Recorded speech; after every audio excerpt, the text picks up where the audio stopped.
uh, uh, uh,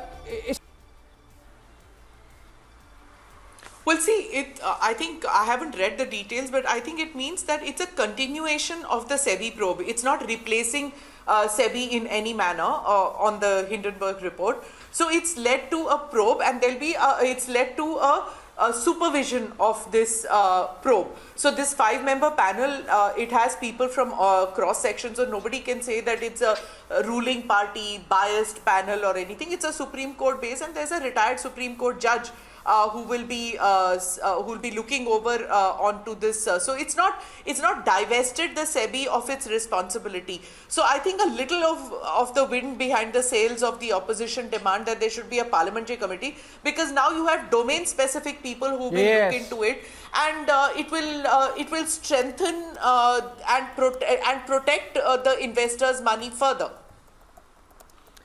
Yeah, absolutely. And Ratan Sharda, Rhythm Anand Bhardwaj is joining us live. Rhythm, if you're already patched and getting me, Rhythm, please explain to us the significance of this very important order given by the Supreme Court of the country.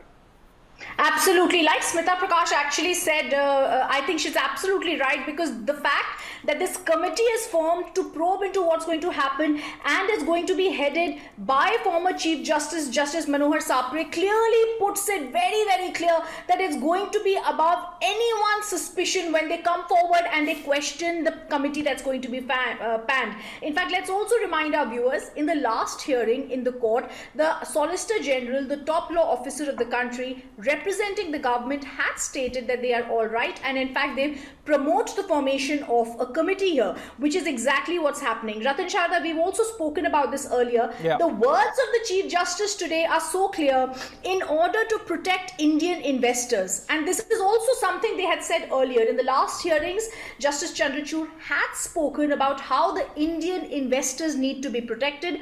They said we are forming a committee. In the last hearing, it was also known that a committee is going to be formed, Abhishek, and now finally the committee is being formed. It consists of Mr. O.P. Bhatt, Justice Devdutt, Mr. Nandan Nilekani, K.V. Kamath, Somesh Akran Sudarshan as the members. And the most important part, it's going to be headed by a retired Chief Justice of India, a Supreme Court judge.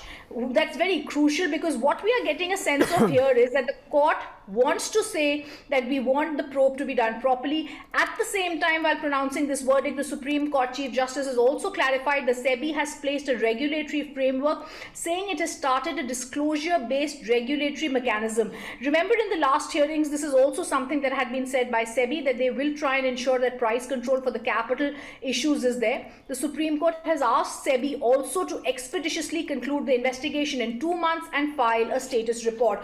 All in all, this committee is going to be looking at how... Yes, go ahead, Abhishek.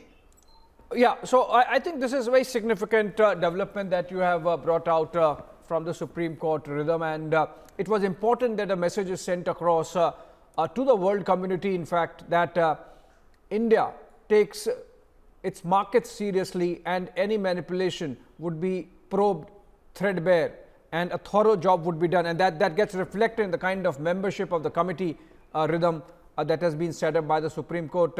Thank you so much, Rhythm, for joining us on this important story from the topmost court of the country. And then we go back to our conversation we have been having of the results in the northeast of 3 assemblies, that of Tripura, Meghalaya and Nagaland. Shawan, can we go back to the numbers? Right. Because I believe all the leads are in now, and we have an absolute clear picture of which party stands where.